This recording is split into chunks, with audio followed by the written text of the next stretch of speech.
Keesokan harinya, Ikun sudah mengenakan baju dan celana lapangan berwarna coklat muda, ditemani Jensen dengan pakaian piyama andalannya yang juga menunggu di pos pendaftaran sejak pukul 6 pagi.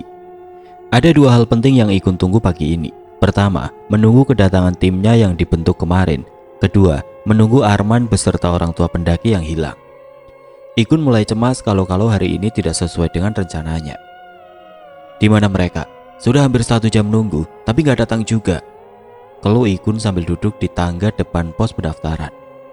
Coba telepon lagi bang, siapa tahu kali ini HP mereka sudah aktif, usul Jensen yang berdiri di tangga pos. Percuma, sepertinya mereka sengaja melakukan ini. Oh ya, coba kamu telepon Jansen, siapa tahu dia udah deket. Tadi Jansen sudah SMS bang, katanya sebentar lagi sampai. Kalau Arman dan orang tua para pendaki itu sudah sampai ke sini duluan, mau gak mau abang akan berangkat sendiri lebih dulu. Apa gak masalah bang? Mana ada tim SAR bergerak sendiri. Tujuan pertama abang hanya memastikan keadaan mereka dulu. Kalau bergerak dengan tim dalam jumlah besar, jelas gak efisien. Tapi bukannya tim SAR itu harus bergerak dengan jumlah tim yang besar bang? Tergantung kebutuhan. Tim SAR bergerak dalam jumlah besar biasanya agar bisa dibagi menjadi beberapa tim, karena belum bisa memastikan keadaan pendaki yang hilang, apakah mereka masih hidup atau tersesat. Tapi kalau mereka sudah mati, tapi mayatnya sulit ditemukan, ketika itulah tim dalam jumlah besar akan menjadi lebih baik untuk memudahkan membawa korban. Lalu kenapa Bang Ikun bergerak dengan tim yang jumlahnya kecil? Karena abang yakin dengan orang-orang yang abang pilih bisa menemukan mereka lebih cepat, agar bisa segera memastikan keadaan mereka. Apakah harus memulihkan keadaan mereka di tempat atau perlu dibawa turun? Abang lakukan ini agar nggak membuang tenaga tim susulan. Oh, jadi tujuan Bang Ikun berangkat hari ini untuk memastikan keadaan mereka dulu. Terus kalau sudah tahu keadaan mereka, baru menghubungi tim kedua buat nyusul gitu. Tepat. Tapi abang tetap berharap kemungkinan terburuk itu nggak terjadi. Makanya keberangkatan kali ini, abang hanya bawa 1 tandu dulu. Abang belum bisa memastikan keadaan mereka. Tapi nanti kalau sudah bisa dipastikan, barulah abang menginformasikan ke bawah.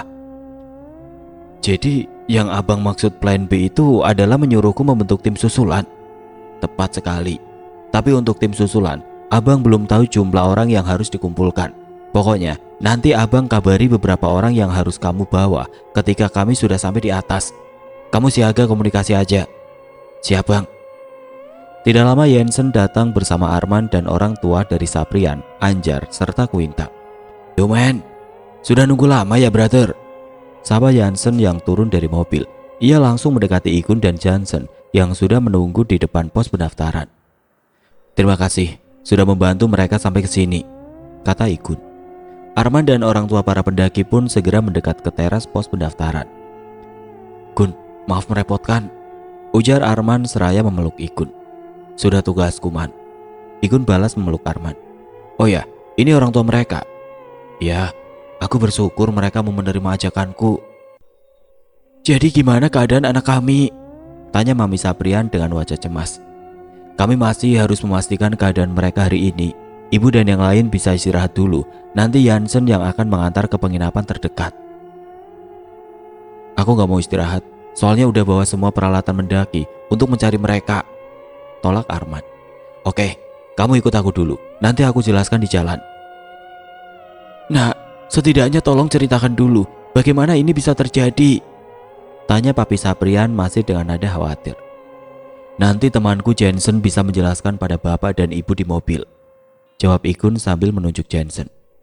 Iya bu, nanti ku jelaskan semuanya di mobil. Mari pak, bu, kita naik ke mobil, ajak Jensen. Mereka akhirnya berangkat, sedangkan Ikun dan Arman membawa motor menuju pintu masuk Gunung Kerinci. Ikun sedikit lega karena salah satu yang ditunggunya sudah datang. Gun, bisa kamu jelaskan sekarang? Pinta Arman di atas motor. Intinya, kemungkinan mereka semua selamat sangatlah kecil, jawab Ikun singkat. Kenapa ini bisa terjadi pada mereka? Kalau aku sudah tahu, buat apa aku ke atas? Jadi, apa yang kamu tahu? Yang aku tahu, satu persatu mereka menghilang. Hanya ada 1 orang yang selamat, namanya Nisa, pacar Ardi. Jadi Ardi juga hilang di atas? Arman terkejut. Kita lanjutkan pembicaraan ini nanti. Ikun memarkirkan motornya di bawah tanjakan pintu masuk Gunung Kerinci. Kenapa harus nanti? Kenapa nggak sekarang? Apa yang diceritakan Nisa? Tanya Arman sambil turun dari motor. Kalau kamu mau tahu, tolong bawa motor ini kembali ke pos pendaftaran. Temui Johnson, biar nanti dia cerita ke kamu. Jawab Ikun sambil mulai menggendong ransel. Ah, kenapa harus balik ke pos? Aku kesini buat jemput mereka, Gun. Aku tahu, tapi saat ini aku membutuhkan kamu untuk standby di pos. Karena nanti kami pasti memerlukan bantuanmu. Kami? Kami siapa? Kamu pikir kamu bisa mencari mereka seorang diri? Tanya Arman heran. Siapa bilang aku sendiri? Tuh, Ikun menunjuk Zata, Nancy, dan Cantiki yang sudah menunggu di depan pintu masuk Gunung Kerinci. Siapa mereka? Arman terkejut melihat 3 orang yang sudah menunggu di sana. Mereka timku, makanya aku bilang, kamu boleh kembali sekarang. Jawab Ikun. Tapi percaya sama aku, Man. Ikun mencoba menenangkan Arman. Mereka bisa diandalkan. Mendengar kalimat sahabatnya itu, Arman pun mulai tenang. Ia menarik nafas panjang. Kalau dalam waktu 2 hari kalian belum turun, terpaksa aku menyusul, pinta Arman. Ikun mengangguk. Sekali lagi Arman memandangi wajah tim Ikun satu persatu.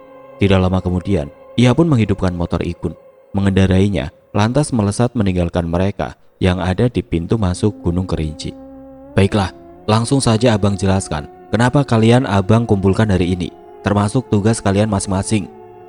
Gak usah bang, soal itu udah dijelasin sama Nancy kok, kata Zata. Lebih baik kita langsung berangkat aja. Tunggu dulu, potong Nancy. Lebih baik Bang Ikun jelaskan dulu pada kita ciri-ciri mereka, biar lebih mudah mencarinya ketika kita berpencar nanti. Bukannya kamu udah pernah ketemu mereka sebelum mereka mendaki? Tanya Ikun. Iya sih bang, tapi gak semuanya. Pacar Nisa aku belum ketemu. Oke, abang jelaskan. Untuk mengingatkan lagi, ada 4 orang yang akan kita cari. Saprian, Anjar, Quinta, dan Ardi. Mereka memiliki ciri-ciri yang berbeda. Pertama Saprian, lelaki kurus, rambut dikuncir, pakai jas hujan yang warna ungu sepertiku. Kedua Anjar, lelaki berkepala pelontos, pakai jas hujan warna biru sepertimu Nancy. Ketiga Quinta, satu-satunya perempuan yang hilang. Rambutnya sebahu, pakai trekking tinggi, dan jas hujan seperti Cantiki warna pink. Semua menyimak. Terakhir Ardi, sahabatku yang satu itu pakai jas hujan warna oranye. Oranye? Sama kayak warna jas hujan Zata? Tanya Nancy. Ya enggak lah, yang dipakai Zata itu kuning tua, bantah Cantiki. Oranye Chan, bukan kuning tua, ucap Nancy membetulkan. Kuning tua, kakek pernah bilang kalau itu kuning tua, ucap Cantiki tidak mau kalah. Ya, itu kan kata kakekmu, ujar Nancy sebal.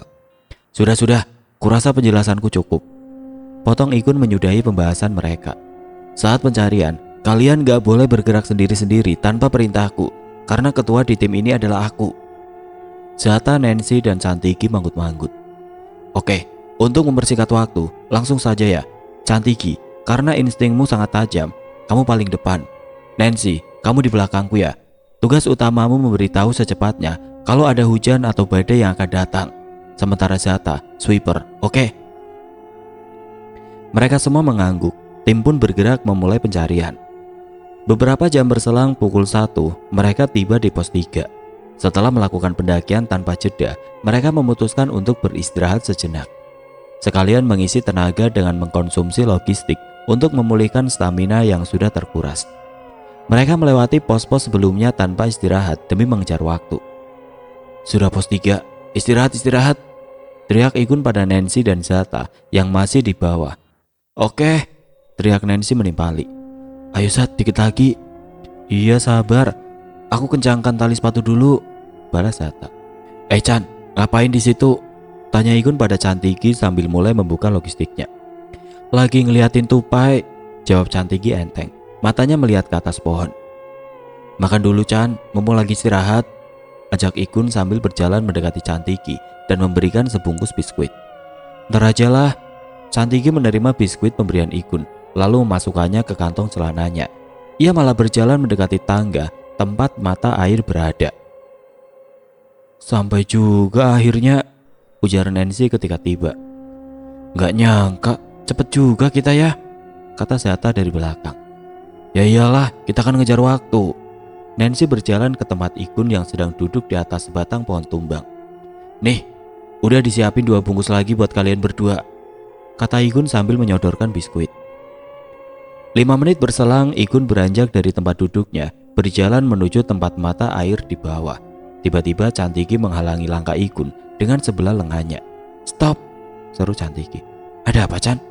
Tanya Ikun bingung dengan tingkah Cantiki. Ada suara orang di sana, bisik Cantiki sambil menunjuk ke seberang mata air. Suara apa? Kok kita nggak dengar? Tiba-tiba Nancy ikut mendekat. Suara orang minta tolong. Pandangan Cantiki mengarah ke mata air. Ada berapa suara? Tanya Zata yang percaya dengan keahlian Cantiki.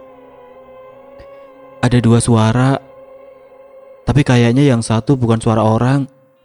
Lalu suara apa? Tanya Ikun penasaran. Kayaknya suara harimau, jawab Cantiki. Serius? Kalau gitu, kita harus bergerak ke atas secepatnya, usul Nancy. Tunggu sebentar, aku pastiin dulu, kata Cantiki. Lalu apa ya yang harus kita lakukan? Tanya Zata mengikutinya. Jangan berisik, pokoknya kita tunggu harimau itu sampai kembali ke tempatnya, bisik Cantiki pada Zata sambil membalikkan topeng shinigaminya dari samping ke belakang kepala. Terus buat apa kamu balikin topeng ke belakang kepala? Heran Zata. Buat antisipasi kalau ada harimau di atas pohon yang mau menerkam. Kamu mau turun ke sana? Tanya Zata lagi. Tenang aja, aku udah sering masuk hutan ini kok, waktu nemenin orang-orang yang meneliti habitat harimau Sumatera. Jadi udah tahu cara menghadapinya, bisik Cantiki. Caranya gimana? Tanya Zata makin penasaran. Harimau itu bikin jalur sendiri di hutan. Dia selalu melewati jalur yang sama. Dia punya kebiasaan gak akan menerkam mangsanya dari depan, jelas Cantiki. Udah ya, aku turun dulu, mumpung harimaunya udah pergi. Sampai ketemu di shelter 2. Cantiki turun ke tempat mata air yang sudah ditinggalkan harimau itu. Tunggu dulu, cegah Nancy yang masih memantau dari atas. Percuma, gak akan didengerin, kata Zata mengingatkan Nancy. Tuh anak kok bergerak sendiri? Gak tahu, itu anak cuma bilang sampai ketemu di shelter 2, kata Zata yang juga ikut turun. Kamu ngapain ikut turun, Zat? Tanya Ikun.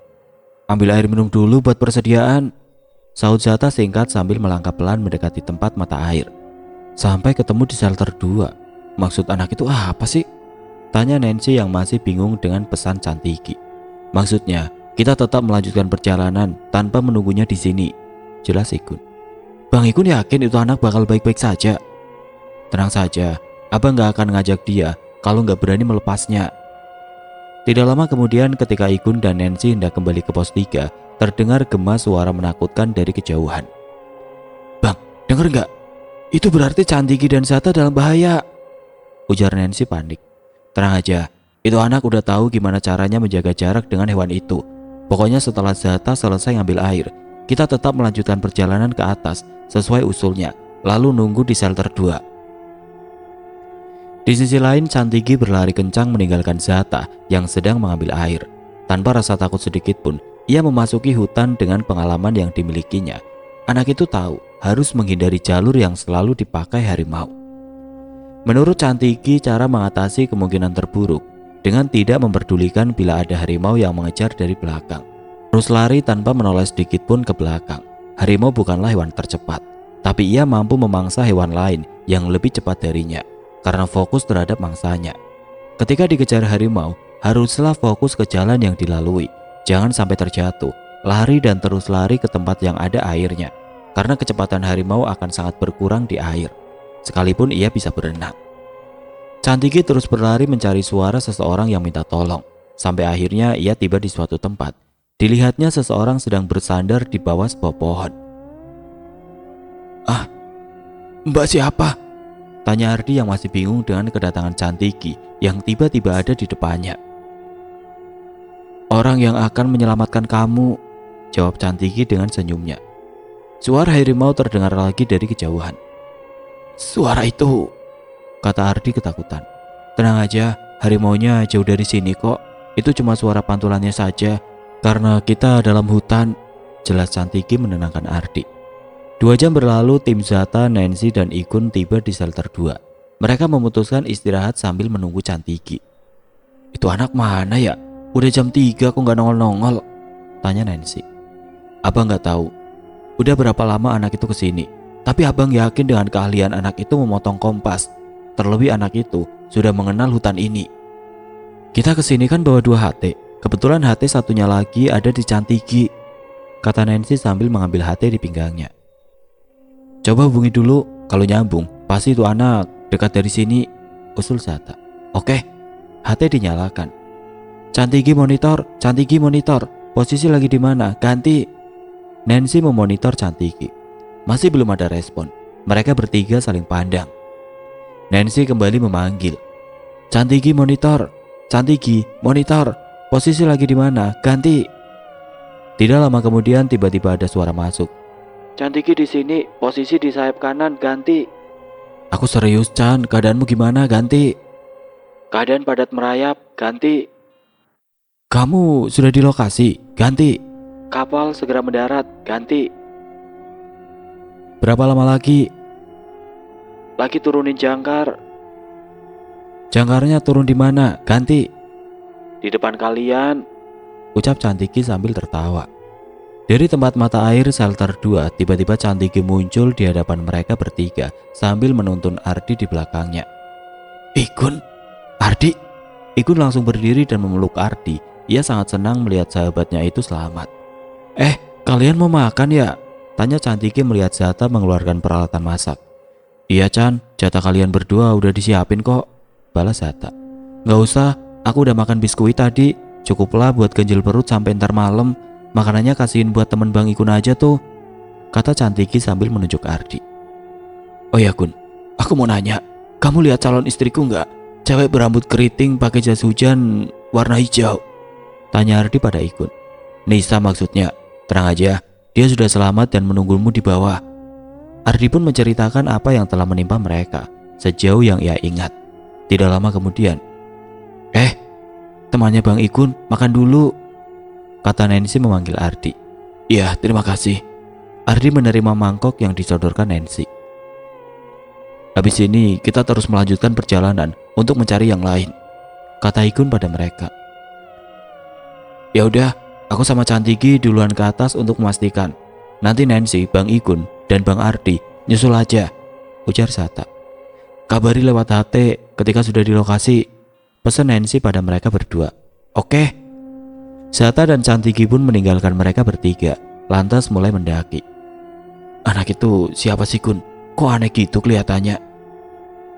Tanya Ardi setelah selesai makan. Namanya Chantiki, tingkahnya memang gak normal, jawab Ikun singkat. Aku packing dulu ya, baru kita susul mereka, sela Nancy. Setengah jam berselang ketika sudah hampir tiba di shelter 3, tiba-tiba hati Nancy berbunyi. Roger, ayo tebak aku di mana? Pertanyaan tidak penting dilontarkan Chantiki pada Nancy melalui HT. Ya mana aku tahu, jawab Nancy sengit. Aku sekarang lagi di depan mayat seseorang yang tersangkut di pohon, ganti, kata Chantiki. Ciri-cirinya gimana? Tanya Nancy terkejut. Perempuan pakai jas hujan merah muda, ganti. Merah muda? Pink maksudnya? Bukan pink, tapi merah muda. Oke, merah muda. Over, ucap Nancy yang tidak mau berdebat lagi soal warna dengan Chantiki. Sepertinya itu jasad Quinta, kata Ikun yang berjalan menyusul Nancy. Aku gak nyangka hal ini bisa terjadi padanya, kata Ardi yang terkejut mendengar kabar itu. Jadi kamu benar-benar gak ingat apapun dengan kejadian kemarin? Ikun penasaran. Yang aku ingat terakhir cuma lagi istirahat di tenda, tahu-tahu paginya udah bangun di tengah hutan. Untung anak yang namanya Chantiki itu datang menolong. Ya udah, pokoknya kita tetap melanjutkan perjalanan ke atas. Siapa tahu Zata sama Chantiki menemukan Saprian juga Anjar yang masih hilang, kata Ikun. Di lain pihak, Zata dan Chantiki sedang berada di depan jenazah Quinta. Chan, kamu duluan aja ke atas. Jenazah ini biar aku yang urus, kata Zata sambil mulai menyiapkan kantong mayat. Oke, ucap Chantiki sambil bergerak ke atas menuju shelter 3. Pukul 5 sore, Ikun, Nancy, dan Ardi pun tiba di shelter 3. Sepertinya itu tendanya, kata Ikun menunjuk 2 buah tenda yang terdapat di shelter 3. Iya benar, itu tendanya tim Saprian dan di sebelahnya tenda aku, Gun, ujar Ardi. Ya sudah, kita langsung masuk ke tenda sebelum turun hujan, kata Nancy. Turun hujan? Cuaca kan masih cerah, Mbak, ujar Ardi. Iya bener, cuaca masih cerah sekarang, tapi sebentar lagi bakal turun hujan. Soalnya tadi aku lihat burung-burung terbang lebih rendah dari biasanya. Awan di langit mulai berdekatan. Kalau awan itu sampai bertabrakan, otomatis akan menghasilkan air yang turun langsung ke bumi, terang Nancy pada Ardi. Boleh juga pengetahuannya, Mbak, kata Ardi yang kagum dengan bakat Nancy. Kalau nggak punya keahlian khusus, mereka nggak akan kuajak dalam pencarian ini, ucap Ikun memuji kemampuan salah satu krunya. Ikun mendekati tenda Saprian. Ketika pintu tenda dibuka, astaga, ucapnya terkejut karena melihat kantong mayat yang sudah berisi jenazah. Ini pasti jenazah Quinta yang sudah dibungkus oleh mereka, duga Nancy. Lalu di mana mereka? Tanya Ardi pada Nancy yang juga melihat jenazah itu dari luar tenda. Pasti mereka sedang mencari sisanya, kata Nancy sembari menutup pintu tenda. Nancy, coba cek di mana Zata dan Cantiki, pinta Ikun. Baik, HT pun dihidupkan. Cantiki monitor, di mana kalian? Di sumber mata air pegunungan, ganti. Di sana sama Zata ya, ganti. Iya, tapi dia lagi mengurus mayat. Ah, mayat lagi? Ikun mengambil HT dari tangan Nancy. Jas hujannya warna apa? Hijau terong, ganti. Hijau terong? Ungu maksudnya? Bukan ungu, tapi hijau terong, Bang, ganti. Oke, bawa ke tenda sekarang juga ya, ganti. Gak mau, kata Cantiki. Kenapa lagi, Chan? Ganti. Aku males bawa mayatnya, ganti. Ya kan ada Zata yang bawa mayatnya. Terus yang bawa satunya lagi siapa? Hah? Satu lagi? Ikun tertegun. Soalnya ada satu lagi pakai jas hujan warna hijau langit. Kenapa nggak bilang dari tadi? Ya udah, biar abang kesana buat bawa yang satunya lagi. Over. Sedikit kesal, Ikun pun langsung menutup HT. Ia bergegas ke tempat mata air shelter 3. Ah! Teriak Zata ketika mengangkat batu besar yang menimpa kaki Anjar. Masih hidup kagak itu orang? Tanya Cantiki yang melihat dari atas. Kayaknya sih iya, soalnya masih bernapas, saut Zata. Sini, biar kubangunkan ini orang. Cantiki melompat turun dari atas. Caranya? Lihat aja, jawab Cantiki dengan senyum khasnya. Ia mengambil botol minum yang ada di ranselnya dan menuangkannya ke wajah Anjar. Suara hembusan nafas Anjar tidak stabil ketika disadarkan Cantiki. Di mana gua sekarang? Kenapa kalian ada di sini? Apa yang terjadi? Anjar masih linglung akibat insiden kemarin. Tidak lama Ikun pun tiba di tempat mereka. Ia langsung mendekati Anjar. Syukurlah, ternyata kamu masih hidup, ujar Ikun. Ia pun menyuruh Zata mengangkat kantong mayat berisi jenazah Saprian. Sementara ia sendiri membantu mengangkat tubuh Anjar yang sudah tidak bisa berdiri lagi, lalu menggendongnya. Sore itu Ikun dan Zata membawa Anjar serta kantong mayat berisi jenazah Saprian untuk kemudian menaruhnya di tenda bersama jenazah Quinta. Malam menjelang, hujan deras turun seolah menggambarkan tangisan mereka yang sudah pergi untuk selamanya. Ikun dan tim akhirnya memutuskan untuk bermalam di sana, berteduh di tenda Ardi dalam guyuran hujan malam itu. Mereka tidak sempat mendirikan tenda yang mereka bawa, tetapi mereka sempat membuka bivak, sekedar tempat untuk memasak. Semua terpaku mendengar cerita Ardi mengenai peristiwa yang dialaminya. Sementara Ikun sibuk memasang pen kayu ke kaki Anjar. Untungnya Ikun mengantisipasi dengan membawa perlengkapan medis. Ketika Ardi sedang fokus bercerita, secara mengejutkan ia kembali kerasukan. Pergi, ku bilang pergi, atau kalian semua akan mati, teriak Ardi sambil menari-nari. Ah!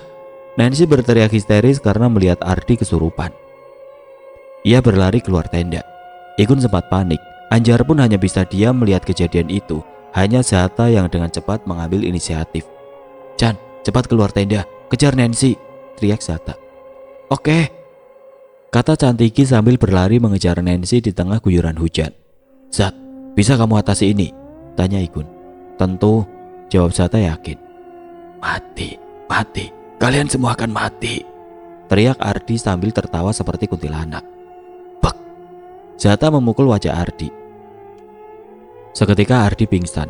Ia pun langsung membisikkan ayat-ayat suci ke telinga Ardi, kemudian memegang kepalanya, seolah mencabut sesuatu yang tidak kasat mata. Zata mencoba mengusir makhluk yang merasuki tubuh Ardi. Sesaat setelah kejadian, hujan pun mereda. Cantiki yang sudah menangkap Nancy langsung membawanya ke bivak dan membuatkan teh untuk menenangkannya. "Gimana? Sudah baik kan?" tanya Cantiki.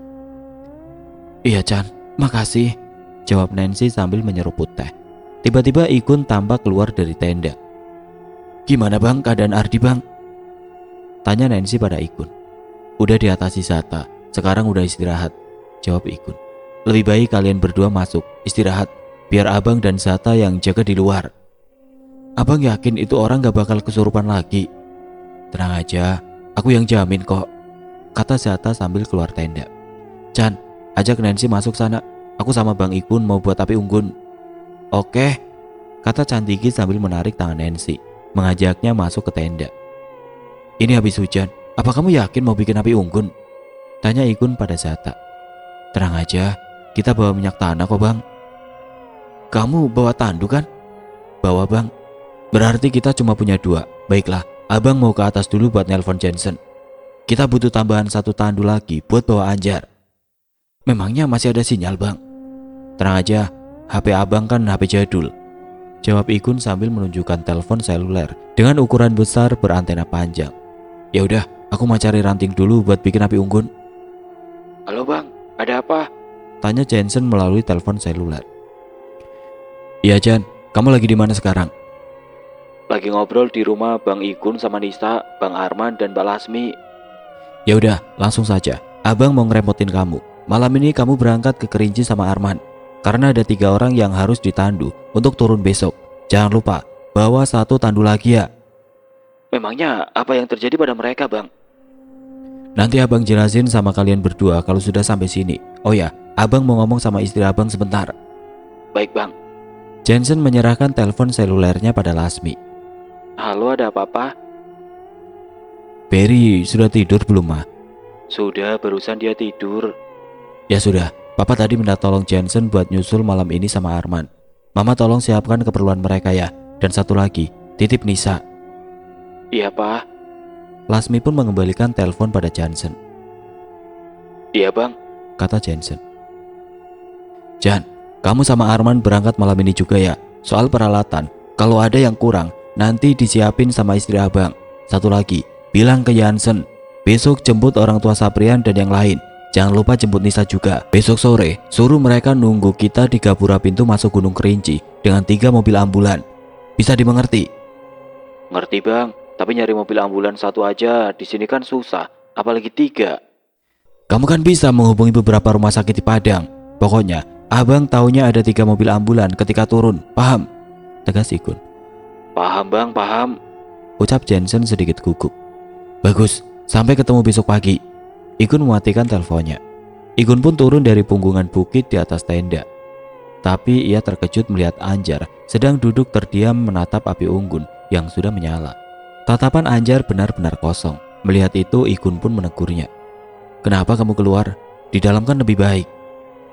Bang Ikun, enggak bang, gue cuma belum bisa tidur aja," jawabnya datar. "Kopinya diminum dulu." "Iya bang, makasih." Ikun pun ikut duduk di depan api unggun menemani Anjar. "Nanti kalau kamu udah ngantuk, tidurnya sama kita aja. Abang sama Zata tidur di tenda yang akan dipasang Zata.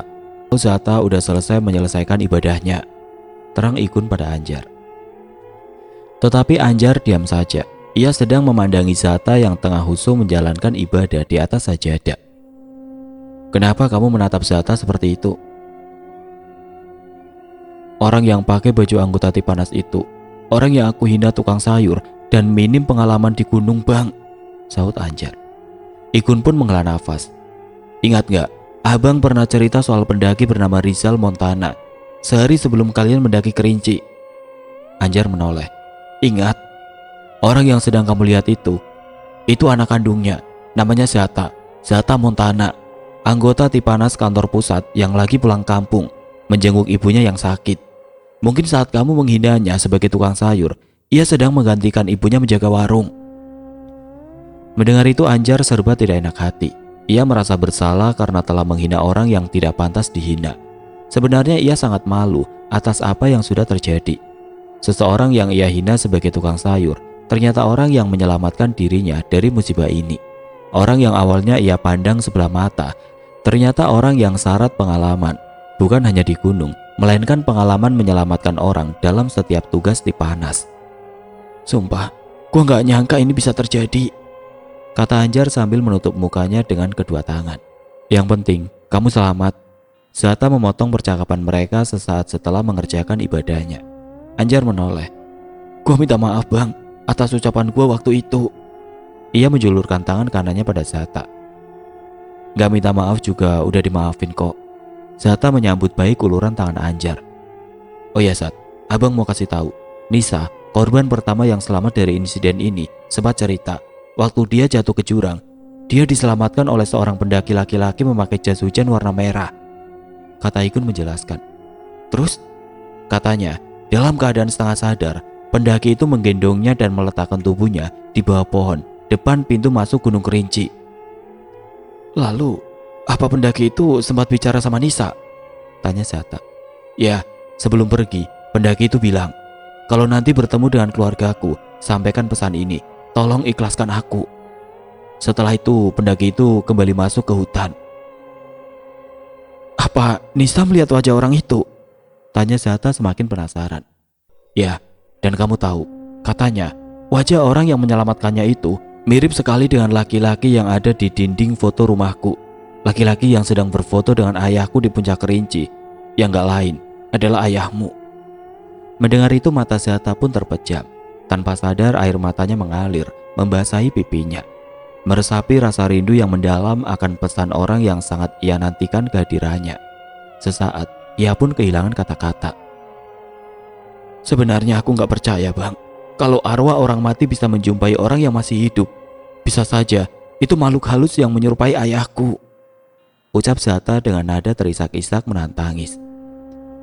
Menurutku juga begitu Zat, tapi percaya atau enggak, kamu harus menerima kenyataan kalau sebenarnya ayahmu sudah gak bisa ditemukan lagi, sekalipun dalam bentuk jasad. Saranku, batalkan saja niatmu mencarinya sampai ketemu, karena itu hanya membuang waktu. Zata pun semakin terdiam menyimak tiap kalimat yang dilontarkan Ikun, seperti bom atom yang meluluh lantakan hatinya. Mau tidak mau ia harus menerima kenyataan serta mengikhlaskan ayahnya yang sudah tidak bisa ditemukan lagi. Ikun pun tertegun melihat Zata meresapi pedihnya rindu yang mendalam. Saat itu Zata ingin berteriak sekuat-kuatnya, melampiaskan amarah dengan cara protes terhadap Tuhan. Tetapi ia tahu, karakter seperti itu bukan dirinya. Sejenak ia mengusap air matanya yang mengalir. Sepertinya kita harus banyak mengikhlaskan hidup di dunia ini, kata Zata dengan tegar, seolah sudah bisa menerima kenyataan. Abang yakin kamu pasti bisa menerima ini. Setelah turun nanti, pulanglah dan ceritakan kejadian ini pada ibumu, saran Ikun sambil memberi motivasi pada Zata. Iya bang, itulah yang harus aku lakukan. Karena mau gak mau, ibu juga harus tahu akan hal ini. Lalu Nisa bilang apa bang pada laki-laki yang katanya mirip ayah bang Zata itu? Tanya Anjar pada Ikun. Kata Nisa, jangankan berbicara pada laki-laki itu, bahkan mengucapkan kata terima kasih pun tidak terpikirkan, karena tubuhnya masih sangat lelah. Paginya, tahu-tahu ia melihat Cantiki ada di depannya, sedang memancing di genangan air. Saat itulah ia meminta tolong pada Cantiki. Gak lama kemudian, Cantiki melihat mobil Jensen lewat. Cantiki pun turun dan meminta bantuan padanya. Gak lama kemudian, Cantiki memberitahu orang-orang di pasar. Kabar itu pun menyebar dengan cepat. Ujar Zata menyambung cerita Ikun dengan hidung memerah. Ya, benar. Kamu tahu, sebenarnya Nisa merasakan firasat yang aneh mengenai perjalanannya ini setelah bertemu Cantiki. Mata Zata langsung melirik Ikun. Katanya, perempuan yang beruntung. Saat itu Nisa masih bingung. Tapi ia sadar setelah dilamar Ardi di puncak Kerinci bahwa apa yang dikatakan Cantiki itu benar. Nisa merasa perempuan yang beruntung ketika menjadi perempuan yang dilamar di puncak gunung dengan cincin tunangan. Gue juga baru pertama kali dengar ada perempuan dilamar di puncak gunung dengan cincin tunangan, kata Anjar sambil menatap api unggun dengan tatapan kosong. Dan kamu pasti tahu apa yang dikatakan Cantiki ketika bertemu kalian? Tanya Igun pada Anjar. Anak itu memberi pesan hati-hati pada kami di pintu masuk Gunung Kerinci, Bang. Saat itu kami pikir itu hanya pesan biasa, tapi ternyata itu pesan yang diberikan khusus buat kami bertiga. Ya, aku tahu. Tadi sore sewaktu di shelter 3, Cantiki bilang, katanya insiden ini terjadi karena Saprian memaksa Quinta pindah keyakinan. Lalu Quinta yang dalam tekanan akhirnya menuruti permintaan Saprian. Zata menjelaskan. Dari mana Cantiki tahu hal itu? Tanya Igun mengerutkan keningnya. Cantiki bisa tahu waktu menyentuh jenazah Saprian. Dia cerita mereka berdua mati karena dibunuh penunggu di sini yang menyerupai wujud mereka. Jawab Zata yang sebenarnya masih percaya tidak percaya dengan cerita Cantiki. Hal ini seolah memberitahu kalau mereka berdua sengaja dibunuh di sini karena kesalahan mereka sendiri, kata Igun. Kasihan juga ya Bang, mendengar apa yang menimpa mereka, kata Zata datar. Kasihan, gak ada yang perlu dikasihani dari kejadian ini. Musibah ini terjadi karena ulah mereka sendiri, kata Igun dengan nada marah. Mendengar hal itu, Anjar hanya bisa tertunduk malu tanpa bisa bicara sepatah kata pun. Iya sih, aku juga belum pernah dengar ada pendaki yang berani melakukan itu di puncak gunung manapun. Mungkin ini kesalahan paling fatal yang gak bisa dimaafkan, karena agama manapun melarang keras memaksa orang lain untuk pindah keyakinan, kata Zata dengan muka datar sehabis menangis. Tapi tunggu dulu, setahu abang, Cantiki kan anak indigo. Dengan kata lain, dia orang yang tahu sebelum kejadian. Tapi kok dia bisa tahu musibah yang sudah menimpa Saprian dan Quinta? Tanya Igun bingung. Ya logika aja lah Bang, Cantiki kan sejak lahir punya kemampuan itu. Pasti sekarang dia udah bisa mengembangkannya sendiri. Kalau Cantiki tahu apa yang akan terjadi, pasti ia pun tahu apa yang sudah terjadi, terang Zata. Benar juga sih, anak itu punya kemampuan melebihi manusia normal pada umumnya, kata Igun kagum. Tapi menurutku, indigo itu bukan kelebihan Bang, melainkan suatu keanehan yang semu.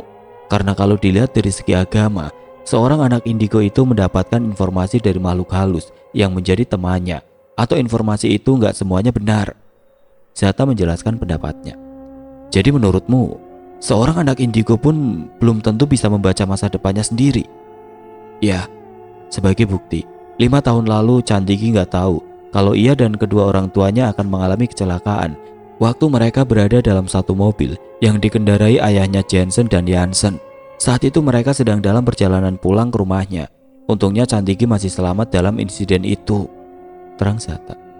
Sejak saat itulah Cantiki menjadi anak yatim piatu yang diasuh oleh kakek dan neneknya sampai sekarang, sambung Igun. Setelah kejadian itu, sebenarnya kakek dan nenek Cantiki pernah cerita kalau mereka pernah membawa Cantiki mendatangi seorang ulama untuk diruqyah, tapi Cantiki malah kabur karena takut, cerita Zata. Menurutmu, apa anak indigo bisa lihat dari keanehan perilakunya sendiri? Jujur saja, abang masih penasaran dengan tingkah laku Cantiki yang suka mancing di genangan air, heran Igun. Ya, banyak orang yang menganggap Cantiki aneh karena suka mancing di genangan air. Tapi kalau aku lihat, dia bukan sedang mancing, tapi sedang menarik. Lebih tepatnya, menarik perhatian orang sekitar, kata Zata. Menarik perhatian orang sekitar. Mungkin dia melakukan itu karena merasa kurang kasih sayang semenjak ditinggal orang tuanya. Bisa jadi. Zata mengembuskan nafas panjang. Waduh, kasihkan ngobrol, kopinya jadi dingin nih. Enggak apalah dingin, paling resikonya kita sama-sama mules. Igun pun menyeruput kopinya. Ayo Anjar, kopinya diminum, ajak Igun yang tidak ingin mengabaikan Anjar yang ada di tengah-tengah pembicaraan mereka. Malam itu langit pun cerah, seakan memberi tanda bahwa masa-masa sulit dari kejadian yang saling berhubungan ini telah usai. Mereka pun menutupnya dengan saling mengecap pahitnya rasa kopi satu sama lain. Rasa yang sudah lama menjadi dingin. Seakan melupakan sejenak kalau esok ketika para penyelamat ini turun, mereka akan disambut uraian air mata dari orang tua korban atas insiden yang mengenaskan ini. Ruqyah atau ruqyah adalah metode penyembuhan dengan cara membacakan sesuatu pada orang yang sakit akibat dari dengki, sengatan hewan, bias, sihir, rasa sakit, gila, kerasukan, dan gangguan jin. Shelter 3 Gunung Kerinci 21 Mei 2016. Pagi ini mereka disambut cuaca cerah. Ikun dan Chantiki yang sudah terbangun lebih dulu segera keluar dari tenda, menyiapkan sarapan untuk mereka yang masih lelah karena telah berjuang menyelamatkan Ardi dan Anjar serta menemukan jasad Saprian dan Quinta yang sempat hilang. Bangun, sarapan sudah siap nih, teriak Ikun dari depan tenda. Iya bang, sebentar, ucap Nancy yang baru terbangun. Bang, orang yang ditunggu sudah datang tuh, kata Chantiki sambil menunjuk Jensen dan Arman yang baru tiba di shelter 3. Gun, teriak Arman yang langsung memeluk Ikun. Udah sampai rupanya. Ikun tampak bahagia melihat Jensen dan Arman datang sesuai rencana. Sorry bang, kita sedikit telat karena semalam istirahat lama di shelter 2, terang Jensen. Iya, tapi bukan berarti kamu harus pakai pakaian tidur segala kesini, kata Ikun sambil menggelengkan kepala demi melihat topi Sinterklas dan piyama yang dikenakan Jensen. Enggak juga bang, aku juga bawa jas hujan loh, tapi sengaja ditaruh lagi di dalam keril karena keringetan. Ya sudahlah, yang penting kalian sudah di sini sekarang, ujar Ikun yang tidak mau lagi berkomentar banyak soal penampilan Jensen. Oh, jadi bintang tamunya udah datang, tanya Zata keluar dari tenda. Sat, masih hidup ya? Tanya Jensen. Pakai nanya lagi. Ya udah, kita sarapan dulu buat memulihkan tenaga. Kita akan bawa 2 jenazah turun, kata Ikun. Jadi mereka berdua sudah meninggal? Tanya Arman pelan. Ya, jenazah Saprian dan Quinta ada di dalam tendanya, sedangkan Anjar yang selamat tidur satu tenda denganku dan Zata, jawab Ikun. Mendengar fakta ini, Arman hanya bisa menghela nafas. Bisa kamu jelaskan kejadian ini dari awal? Tentu, tapi sebaiknya sambil sarapan akan aku ceritakan semua apa yang terjadi, biar benar-benar jelas, kata Ikun sambil menepuk bahu Arman. Tiba-tiba Nancy berteriak sambil keluar dari dalam tenda. Ada apa? Tanya Ikun terkejut sambil mendekatinya. Itu, ada mayat temannya Bang Ikun di dalam tenda. Mana mayat? Tanya Ardi sambil keluar dari tenda dengan kedua hidung tersumbat kapas akibat mimisan dipukul Zata semalam. Loh, jadi abang gak mati? Lalu kenapa hidungnya disumbat? Tanya Nancy kaget. Disumbat? Loh, siapa yang nyumbat hidungku semalam? Sialan, tanya Ardi sambil melepaskan penyumbat hidungnya. Maafkan aku bang, semalam aku yang nyumbat hidung abang pakai kapas karena tidurnya ngorok, Zata cengar-cengir. Ya, aku yang nyuruh Zata menyumbat hidungmu, tambah Ikun mencoba membantu Zata menutupi alibinya. Oh, ya udah nggak apa-apa kalau gitu. Tiba-tiba Ardi menoleh pada Arman. Sudah kapan kamu di sini, Man? Barunya ada rupanya. Arman tersenyum. Makasih sudah mau datang, ucap Ardi. Sama-sama. Jan, kamu bawa tandunya kan? Tanya Ikun. Tenang aja bang, ada dalam keril, jawab Jensen sambil membuka kerilnya. Ya udah, nanti saja bongkarnya. Yang penting kita sarapan dulu. Kalian berdua juga ikut makan ya, soalnya sarapannya udah disiapin buat 7 orang. Oh ya Zat, coba kamu bangunkan Anjar ya, pinta Ikun. Oke. Ikun, nanti siapa yang bawa alat pendakian mereka? Tanya Arman sambil menunjuk jenazah Saprian. Terpaksa ditinggal dululah. Besok aku akan suruh Jansen bentuk tim baru untuk membawa alat-alat mereka turun. Satu lagi bang, komposisi tim kita buat turun gimana? Tanya Jansen. Oh, soal itu sudah abang pikirkan. Nanti kita akan buat 3 kelompok. Abang dan Ardi akan menandu Anjar yang kakinya patah. Kamu sama Arman akan menandu jasadnya Saprian. Lalu Zata dan Nancy akan membawa jasad Quinta. Nah, kalau Chantiki. Tiba-tiba Ikun kebingungan menyadari bahwa Chantiki tidak ada. Loh, mana Chantiki? Tadi gue lihat itu anak udah turun duluan bang, ujar Zata. Turun? Heran Ikun. Harusnya dia sarapan dulu lah. Bang Ikun gak tahu aja tadi berapa banyak dia masukin logistik ke dalam kerilnya, kata Zata. Chantiki itu cewek kecil yang potongan rambutnya kayak cowok itu kan? Tanya Arman. Ya. Ya udah, kita turun tanpa leader pun gak masalah. Yang penting sarapan dulu lah, ujar Ikun. Zata yang baru selesai mengemasi alat-alat pendakiannya melihat jam di tangannya sudah menunjukkan pukul 11. Ikun menyiapkan tandu bersama Jansen Arman dan Ardi mengeluarkan satu demi satu jenazah dari dalam tenda. Nancy membersihkan peralatan makan di mata air shelter 3. Setengah jam kemudian mereka semua berkumpul di satu titik, membentuk lingkaran sambil menundukkan kepala dan berdoa. Dalam hati Zata berkata, "Ya Tuhan, semoga apa yang menimpa mereka tidak terjadi lagi pada pendaki manapun. Amin." Mereka pun turun membawa tandu masing-masing.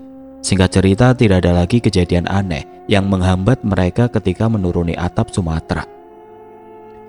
Ketika mereka telah sampai di akhir perjalanan, di tanjakan dekat Gapura, tampak orang tua Saprian, Anjar dan Quinta sudah menunggu dengan tangis histeris, tidak percaya bahwa hal yang mereka takutkan benar-benar terjadi. Di balik kesedihan itu terselip rasa haru yang dirasakan Igun ketika melihat Nisa yang langsung berlari memeluk Ardi, kekasihnya, dengan erat. Igun pun menceritakan pada mereka tentang semua kejadian ini. Awalnya para orang tua korban tidak percaya dengan cerita Igun yang tidak masuk akal, bahwa anak-anaknya meninggal karena diganggu penunggu Gunung Kerinci. Berkali-kali Igun coba menjelaskan pada orang tua itu, tetapi mereka tetap tidak percaya. Sampai akhirnya Zata berkata, "Aku juga awalnya gak percaya kalau ada makhluk halus yang bisa mengganggu manusia hingga tewas. Sampai terjadi musibah ini, tetap gak masuk logika. Tapi kalau sudah atas izin Tuhan, logika apalagi yang harus kita pakai?" tutur Zata. Mendengar itu akhirnya orang tua Saprian, Quinta dan Anjar pun terdiam. Mereka mulai percaya bahwa musibah yang menimpa anak mereka atas izin yang maha kuasa. Orang tua Saprian dan yang lain pun pulang dengan perasaan sedih, juga malu atas kejadian ini. Hari itu juga mereka memutuskan bertolak pulang ke Jakarta, membawa jenazah anaknya masing-masing dengan mobil ambulan yang sudah disiapkan. Rombongan Igun pun akhirnya dijemput mobil Jansen. Arman yang tidak sempat mengucapkan kata terima kasih hanya bisa melambaikan tangan pada Igun, Zata, dan Nancy yang pergi dengan mobil Jansen. Setelah itu Jansen pun menawarkan mengantarkan Arman, Ardi dan Nisa untuk mencari hotel terdekat. Menggunakan mobilnya yang terparkir di dekat Gapura masuk Gunung Kerinci, mereka bertiga memutuskan untuk istirahat dulu karena fisik yang belum pulih. 2 hari kemudian Lasmi yang sedang pergi berbelanja ke pasar melihat warung Bu Anjani dan pembantu setianya, Lastri, sudah buka kembali. "Sudah sehat, Bu?" tanya Lasmi melihat Bu Anjani sedang sibuk melayani pembeli. Lasmi," sahut Bu Anjani ramah. "Alhamdulillah sudah baik kan?" "Syukurlah kalau sudah sehat, seneng dengernya." Bu Anjani tersenyum. "Lasmi mau beli apa?" "Seperti biasa, cuma belanja dapur." Lasmi memberikan catatan belanjanya pada Bu Anjani. "Tunggu ya, Ibu siapkan dulu," ujar Bu Anjani sambil mencermati catatan belanja tersebut, lalu menyuruh Lastri untuk menyiapkannya. Tidak berapa lama kemudian, "Oh ya, Zata mana, Bu?" "Sudah pergi dari pagi, katanya sudah lama gak jogging," jawab Bu Anjani sambil membungkus pesanan yang sudah diambilkan Lastri. "Oh gitu, ya sudah, ini uangnya, makasih ya Bu." "Sama-sama," tutup Bu Anjani dengan senyum ramah. Lasmi pun melangkah pergi meninggalkan warung Bu Anjani dan berjalan mendekati warung Bu Kumbu untuk membeli nasi uduk. Ketika Lasmi masuk ke warung Bu Kumbu, tanpa sengaja ia bertatapan mata dengan Jafar yang tampak memakai gamis putih. Seketika Jafar memalingkan wajah karena malu bertemu Lasmi. Dengan perban di kepala, Jafar menyodorkan uang pada Bu Kumbu atas nasi uduk yang baru ia makan. Lasmi pun terkejut dan sempat terpaku melihat perubahan pada diri Jafar. Jafar pun berlalu dari warung Bu Kumbu. "Dia baru pulang dari masjid," celetuk Bu Kumbu demi melihat Lasmi sedang berdiri di depan warungnya. "Serius, Bu?" tanya Lasmi heran. "Iya, kata orang-orang sih dari 2 hari lalu dia mulai ikut pengajian." "Syukurlah kalau dia udah sadar, soalnya terakhir ketemu dia masih ngambil upeti di warung Bu Anjani." Jelas Lasmi menceritakan kejadian beberapa hari yang lalu. "Yang berantem itu ya?" "Iya, mungkin karena itu kali dia sadar." "Apapun penyebabnya, yang penting sekarang dia udah jadi orang baik." "Mudah-mudahan komplotannya juga berubah ya Bu," harap Lasmi. "Ibu dengar, teman-temannya Jafar udah beralih profesi jadi tukang ojek di pasar." "Syukurlah." "Oh ya, Lasmi mau belanja apa?" tanya Bu Kumbu tiba-tiba. "Nasi uduk aja Bu, seperti biasa, 3 ya." Jawab Lasmi sambil mengeluarkan dompet dari tas belanjanya. Bagaimana keadaan tamu dari Jakarta setelah kejadian kemarin? Hari ini rencananya mau pulang, suamiku yang ngantar. Oh ya, si Nancy mana bu? Tanya Lasmi sambil memberikan uang. Gak tahu tuh, sudah dari pagi dia pergi. Mungkin lagi ngumpul sama komunitas anak-anak motornya, kata Bu Kumbu sambil memberikan nasi uduk pada Lasmi. Saat Lasmi hendak pergi, di samping warung Bu Kumbu ia melihat Cantiki duduk di kursi kecil, sedang memancing di genangan air seperti biasa, dengan stik bambu dan ember plastik yang menemaninya. Sesaat Lasmi tersenyum dan bertanya pada Bu Kumbu, "Kalau yang itu, dari kapan dia udah di situ?" Tanyanya sambil menunjuk Cantiki yang sedang fokus menatap genangan air. "Sebelum warung ini buka, anak itu udah di situ," jawab Bu Kumbu tersenyum melihat keunikan Cantiki. Oh, melihat keunikan tingkah Cantiki yang sudah ia kenal itu, Lasmi pun mencari hiburan dengan mengajaknya bicara, sekalipun ia bakal tahu hasilnya. Chan, ngapain di sini? Cari Nancy ya?" Lasmi basa-basi bertanya pada Cantiki, seolah pura-pura tidak tahu di mana Nancy. Seperti biasa, respon Cantiki tetap bergeming. Matanya fokus melihat genangan air di depannya. Lasmi duduk jongkok di depan Cantiki. "Gak tahu ya Nancy di mana?" tanya Lasmi lagi. Mendengar itu Cantiki pun tetap diam dan makin terpaku. Tidak berselang lama Lasmi pun berdiri. "Ya udah, kalau gak tahu Nancy di mana, aku pulang dulu ya." Tiba-tiba tanpa diduga, Cantiki menggerakkan lehernya perlahan, terpatah-patah bak sebuah boneka porselin mengarah ke arah Lasmi dan berkata, "Apa?" Lasmi yang mendengar itu seketika membalikkan tubuhnya, lalu membungkukkan badan, bertanya, "Nancy di mana?" dengan nada lebih tinggi. "Siapa?" tanya Cantiki lagi dengan wajah polosnya. "Nancy!" teriak Lasmi di telinga Cantiki. "Apa? Banci?" 2 jam kemudian Arman, Ardi, dan Nisa sedang menunggu kedatangan Igun di lobi hotel untuk mengantar mereka bertiga ke Padang. Tidak lama yang ditunggu pun datang. Igun datang seorang diri membawa Jeep Willys kesayangan almarhum ayahnya. "Udah pada nunggu ya?" "Kalem Gun," sahut Arman. "Sorry, tadi aku packing barang-barang almarhum Saprian dan teman-temannya yang ditinggal di shelter 3 kemarin." "Oh, jadi barangnya udah bisa dibawa ya bang?" tanya Nisa. "Ya, sekarang barang-barangnya ada di mobil. Nanti diturunkan kalau udah sampai di bandara aja. Oh ya Man, kamu sudah pesan tiket pesawat Padang Jakarta?"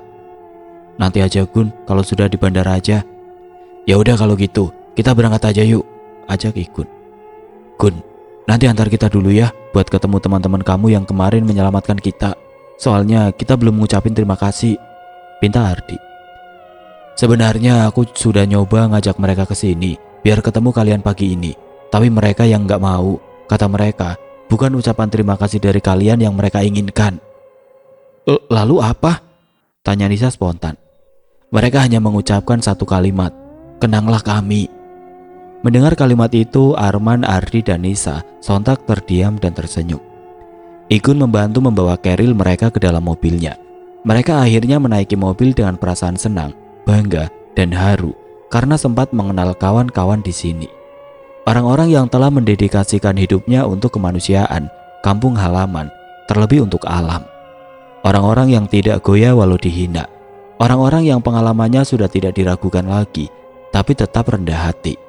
Merekalah orang-orang yang akan selalu bermanfaat bagi sesama. Mobil pun berjalan mengitari desa Sungai Penuh. Igun yang tahu perasaan mereka bertiga tidak lega bila tidak bertemu dengan orang-orang yang menyelamatkannya, berinisiatif mendatangi rekan satu timnya itu satu persatu dengan caranya. Di balik tikungan jalan, Igun dan ketiga sahabatnya itu bertemu Zata yang sedang jogging pagi di pinggir jalan. Arman, Ardi, dan Nisa yang melihat Zata berteriak sekencang-kencangnya, "Terima kasih." Zata yang mendengar kalimat itu pun menghentikan langkahnya sejenak, lantas tersenyum sambil melambaikan tangannya. Mobil pun terus melaju. Tidak lama berselang, Igun yang sedang menyetir menunjuk dengan tangan kirinya ke arah bangunan ruko 2 tingkat di pinggir jalan. Mereka melihat Jensen dan Jansen sedang main catur di pembatas teras pagar semen lantai 2 ruko itu. Mereka bertiga pun mengucapkan kata yang sama. Jensen dan Jansen hanya membalas dengan lambaian tangan dari atas ruko. Igun membawa mobil melewati jembatan. Tiba-tiba Ardi yang duduk di belakang Ikun meminta Ikun menghentikan mobil sebentar. Ardi turun ke jembatan, mendatangi seseorang perempuan yang sedang memancing di pinggir sungai di bawah jembatan itu. Untuk orang satu ini, Ardi merasa tidak puas bila hanya mengucapkan kata terima kasih dari jauh. Ia ingin bertatapan muka langsung dengan orang yang pertama kali menyelamatkannya itu. Arman dan Nisa pun ikut menyusul Ardi dari belakang. Ikun juga turun dari mobil, melihat dari atas jembatan. Ia hanya tersenyum melihat Ardi, Arman dan Nisa mengulurkan tangan di depan Cantiki, tetapi tidak direspon. Mata Cantiki tetap fokus melihat ke arah sungai dan tetap tidak memperdulikan ucapan terima kasih dari mereka bertiga. Ardi, Arman dan Nisa sudah tahu karakter anak itu, hanya bisa tersenyum melihat tanpa tersinggung sama sekali. Mereka bertiga pun kembali ke atas jembatan. Setibanya di sana, tiba-tiba ada motor trail mendekati mobil Ikun. Siapa lagi kalau bukan Nancy. Seketika Nancy turun dari motor dan langsung memeluk Nisa, lantas bersalaman dengan Ardi dan Arman. Ketika hendak menaiki mobil, Ardi yang melihat ke arah jembatan kembali tersenyum melihat Cantiki bergerak menjauh dari tempat semula. Di dalam hati, Ardi sangat yakin Cantiki tahu apa yang dirasakannya, tetapi ia tetap mempertahankan karakternya yang aneh itu. Mobil pun kembali melaju mengantarkan mereka pulang, sambil diiringi suara motor trail Nancy yang ikut mendampingi mobil sampai perbatasan desa Sungai Penuh.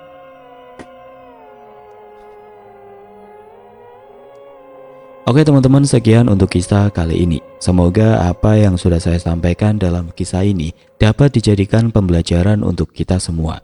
Dan buat teman-teman yang baru bergabung, jangan lupa untuk like, komen, share, serta subscribe channel ini. Dan jangan lupa nyalakan juga lonceng notifikasinya agar tidak ketinggalan cerita-cerita lainnya. Dan akhir kata, wassalamualaikum warahmatullahi wabarakatuh.